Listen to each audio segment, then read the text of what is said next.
Amen po ba?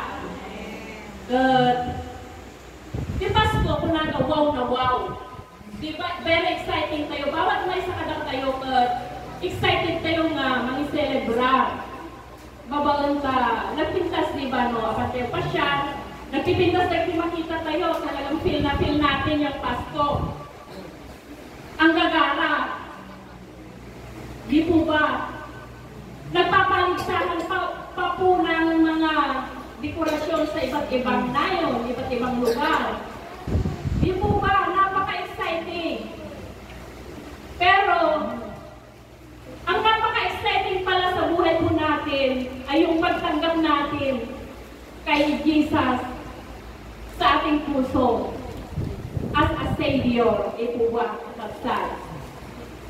Kaya, naibigay ni Auntie Dagiti atong regalo pandagiti regalo nga patanpanggap tayo ang agad ko po kani Apo Dios. Katata mga basic salvation lang effort nga kakabsat ti share ko short lang kakabsat. Kasi pakasarakan si inat iklastar sa tanga rabi ikay Matthew 1:21. Una na dito ay, she will give birth to a son, and you are give him the name Jesus, because he will save his people from their sins. Di po ba? Si Jesus ay pinanganak para sa ating mga kasalanan. Kaya, di pa magating na ibinay kapsat, alay, jakmot makita ka sa kaawang mata. Sorry kina ang pinya pa agatan. Napintas nga reading glass ko. In the perfect time. Jesus was born for our salvation. Ni Jesus na yan na para kaligtasan tayo. Amen po ba? Amen. Iso nga ipinagdiriwan natin sa kapanganakan ni Jesus Christ. So, napaka-exciting yung araw ng kapanganakan ni Jesus Christ. Ang daming mga bagay na nag-aabalahan natin. Ang nagandong nga banbanag na pagkabisyan tayo sa pamamagitan na pinaghanda tayo kapagsak. Nagado. Sige, agakat tayo handa tayo, agakat tayo regalo tayo. Nagpipintas na kapsat makaparagsak ng puso tayo, no? Makatanggap tayo basit na regalo galing ka naging kapatiran natin. But how much more kaya nga mas exciting tayo no ni Jesus Christ iso matanggap tayo nga kas regalo tayo. Tibiyag tayo nga nanayon. At may kantay tibiyag nga nanayon. Di po ba?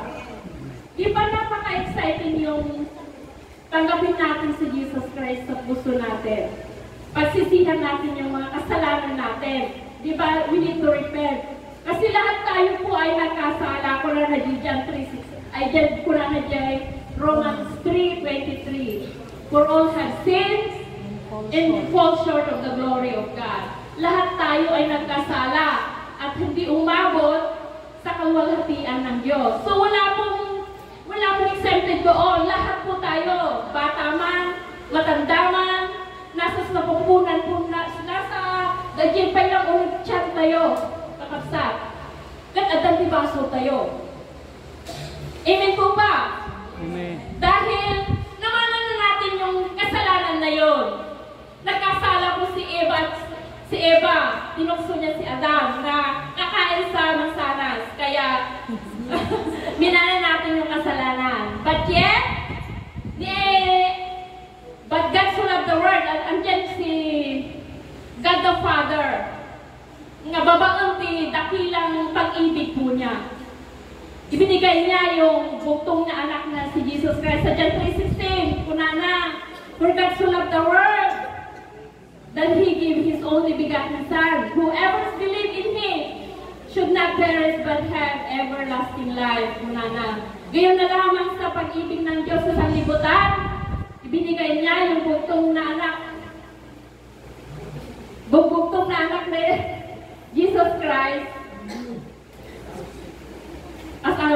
Savior.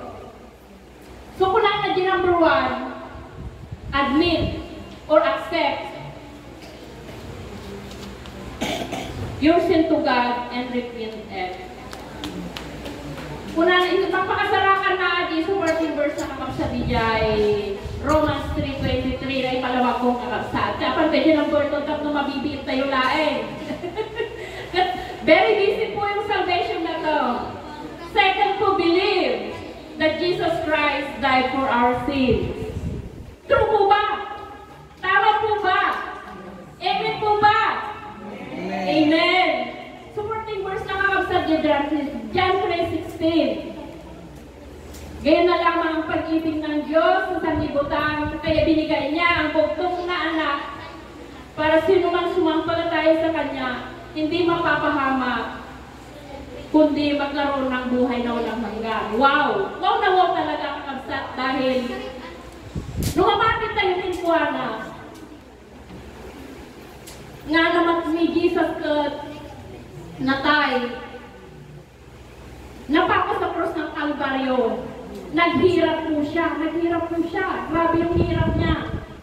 Para lang sa ating mga kasalanan, para lang set us free tayo. Para lang maway-wayan tayo, tibas-baso tayo. Imagine kung gaano kadakila ang pag-ibig ng Diyos. Binigay na yung bugtong na anak. May isang anak na, kay Suna. Nang babang kay ayatun na, di anak na ito, babang ka, kaya nalaang mga subot, tibaso kayo. Itod na, di anak na kamay may sa, para lang magkaroon tayo ng buhay na walang hanggan. Amen po ba? Number 3 na po tayo. Commit your life to Him and make Him your Lord and Savior.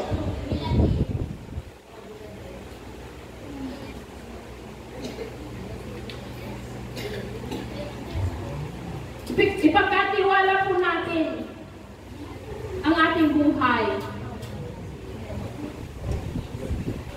at buksan natin ang ating puso at make Him as a Lord and Savior. Simple lang kapatid sa Romans 10 verse 9, kunana, if you confess your mouth Jesus is Lord and believe in your heart that God raised Him from the dead, you will be saved. Very simple po kakapsat. Ang surrender tayo, isurrender lang tayo, isurrender tayo laon, ibibiyag tayo, kinapo Diyos. Lukatan tayo, puso tayo, papasukan tayo, isuna, paghariin natin, pagsisihan natin ang ating mga kasalanan. Tanggapin natin si Jesus as our Lord and Savior. We will be saved. Yun po ay eternal, everlasting na po yung buhay natin. May assurance na po tayo. May assurance na po tayo. Amen po ba? Amen. Yung assurance po yun, hindi na po yung mga bubukal tao, yan yung aramidan. Dahil tinanggap ko ni Ato Diyosan na isalakan kang nakabsat. Nung masapon laang na agaramit tayo ni kabutihan aram, masapon laang na agtulog tayo kadagiti, sa una tatlo kasta, agnanayon day ka nga, panakaisalakan tayo. Amen po ba? Amen. Aramitan tayo, tibiyag tayo, pagbiyagan tayo, isang papamuhay tayo, tatlo kasta, agnanayon day ka nga, panakaisalakan tayo. Amen po ba? Amen.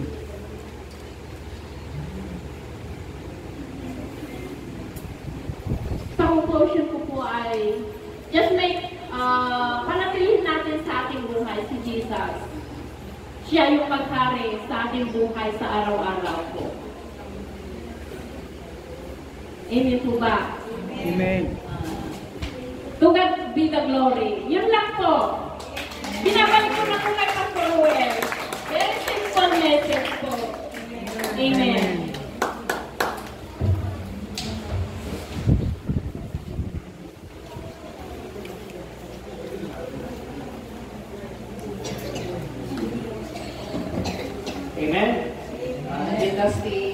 bahay kakapsat, Tatay J. Matthew, dinalaanay sa book Matthew chapter 1 verse 21 na magsisilang siya ng isang batang lalaki at Jesus ay pangalan mo sa sanggol, sapagkat ililigtas niya ang kanyang bayan sa kanyang mga kasalanan. Sa ating mga buhay po, mga mananampalataya o mga bilang mga Kristiyano, ano po, sometimes marami po sa atin abala. Masaya pag panahon ng Christmas kasi ito yung panahon na inaasahan po nila ng pagbibigayan. Makakatanggap ng regalo, makakatanggap sa mga ninong at ninang ng mga bata, ano po, makakasama yung mga pamilya na nasa malayong lugar, ano po. Napaka-exciting po yung araw ng Pasko. Pero alam niyo po ba, kung babalikan po natin yung lumang tipan, mula sa lumang tipan hanggang sa New Testament, sa bagong tipan, ano po, exciting din po yung pagdating ni Jesus Christ. Ano po? Akalain niyo, sabi ng mga Bible scholars, ay 300 years mula nung naipropesiya si Jesus na ipapanganak. From the Old Testament, 300 years. At maraming nakitay po sa kanya, sa kanyang pagdating. Akala nga po nila nung una, si John the Baptist, yung si Jesus, but sabi ni John, mas merong dakila na paparating dito sa akin. Kung yung tinatawag, sinasabi niya is si Jesus Christ. At alam niyo po, napaka-exciting. Ano po, mula nung na-prophesy sa lumang tipan, ano po, ay grabe po, ano po. Sabi doon na darating yung Misaya na nagliligtas sa tao. Ano po, sapagkat yung tao ay makasalanan. Ano po, makasalanan, walang matuwid. Sabi nga kanina sa Romans 3:23, lahat ay nagkasala at hindi nakaabot sa kaluwalhatian ng Diyos. Pero napakabuti yung ating Panginoon. Napakabuti yung ating Panginoon Diyos. Ano po? Na kahit na tayo ay makasalanan, ano po? Hindi po siya nawalan ng pag-asa na tayo po ay makakasama niya. Yung magandang plano niya po sa lumang tipan, ano po, hindi tumigil ang Panginoon na tayo ay magkaroon ng magandang plano para sa atin na tayo ay makasama niya sa kalangitan. Ano po, nagkasala yung tao mula kay Adan at Eva hanggang sa patuloy ng panahon natin nagkakasala. Pero ang katapatan ng Panginoon sa bawat isa sa atin hindi po nagbago. Ibinigay niya yung kanyang bugtong na anak upang sa ganun tayo na makasalanang tao ay makasama niya balang araw pag tayo ay nagpatuloy sa paglilingkod sa ating Panginoon. Sabi niya doon sa Romans 10:9, ano po sabi niya? If we confess in our mouth that Jesus raised from the dead, maniwala lang tayo na ang ating Panginoong Jesus ay anak ng Diyos at siya ay namatay para sa ating mga kasalanan at pagkatapos ng ikatlong araw, siya ay nabuhay ng muli at siya ay naluklok sa kanyang trono. Amen. Wow. Yun po yung susi. Manampalataya lamang tayo, maniwala lamang tayo doon sa kanyang ginawa sa krus ng Kalbaryo. Ano po? Sapagkat yung ginawa ng ating Panginoon para sa ating kaligtasan, minsan niya lamang ginawa yon at hindi niya po uulitin yon. Yung ginawa niyang pagliligtas po sa atin once in a lifetime. At yung kaligtasan ngayon para sa ating mga anak niya ay kailanman ay hindi na mawawala pa. Hindi na makukuha ng kaaway. Maniwala lang tayo at magtiwala sa ating Panginoon doon sa ginawa niya sa krus ng Kalbaryo, sa pagtutubos niya sa iyong mga kasalanan, sa ating mga kasalanan. Pag tayo ay naniwala, makakasama natin ang Panginoon sapagkat yun ang sinabi niya sa kanyang salita. Amen?